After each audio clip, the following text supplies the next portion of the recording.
What is up, everyone, and welcome back to the Apex Wiffle Ball YouTube channel with the top 10 players of the 2022 season. And the moment you've all been waiting for, the number one player of the 2022 season, here he is. The number one player had to have been the MVP and Cy Young Award winner, John Canaire. We all say that John is the Shohei Ohtani of Apex Wiffle Ball, where he is such a dominant pitcher that can also hit very well, to where that's why he's in the MVP conversation. He's the definition of a two-way player, and he played the field pretty solid, in my opinion, as well. Having some honorable mentions for top 10 plays. Let's dive right into some stats. John participated in 9 games and went 19 for 35 up to the plate. Was tied for second in the league in hitting. Had 38 plate appearances, scored 15 runs, hit 2 home runs as well, which was tied for 5th. He had 7 RBIs, which was tied for 9th, 543 average, which was 2nd. But the thing that makes his average special is he went up against hard teams like the 919 Punishers and against hard pitchers. The Mom Lovers, that was not an easy one because they started getting better and better. He drew 3 walks and had a 579 OBP. Now, here is the part that we get into that makes him the guy he is. Pitching. He has 5 pitching appearances, including 3 starts and 3 complete games, and one of them being a shutout. He had a 4-0 record with 12 innings pitched. Gave up 3 runs and only 2 of them were earned, which was the second least in the league behind his own teammate.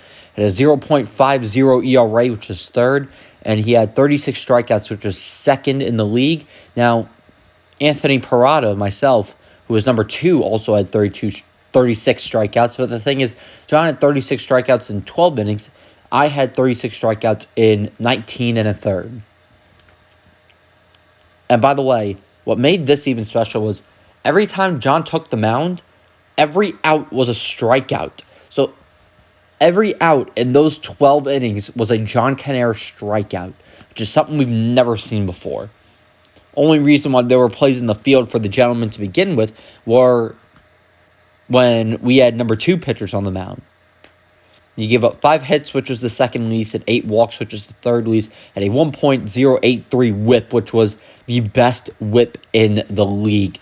I mean, when you have the best whip in the league, which means you give up the least amount of base runners, that just proves how dominant of a guy you are on the mound, and that's what helps ball teams, baseball and wiffle ball, especially wiffle ball, help win the big games. John also had 3 putouts and 3 assists in the field, but because he did commit 1 error, that gave him an .833 fielding percentage. But besides the point, let's just dive right into why he's number 1. I mean, his pitching stats were way better than anyone else's. He didn't have a single loss, and in those 12 innings, he had 12 innings of dominance. I mean, only giving up 5 hits in 12 innings, only giving up 8 walks. It was absolutely insane. I mean, yet again, only giving up a little more than 1 base runner an inning. And with an ERA below 1, his hitting was also very exceptional. In my opinion, John kind of got robbed of the batting title because the guy who did have the batting title didn't play good teams and never even faced a top 5 pitcher in the league. So,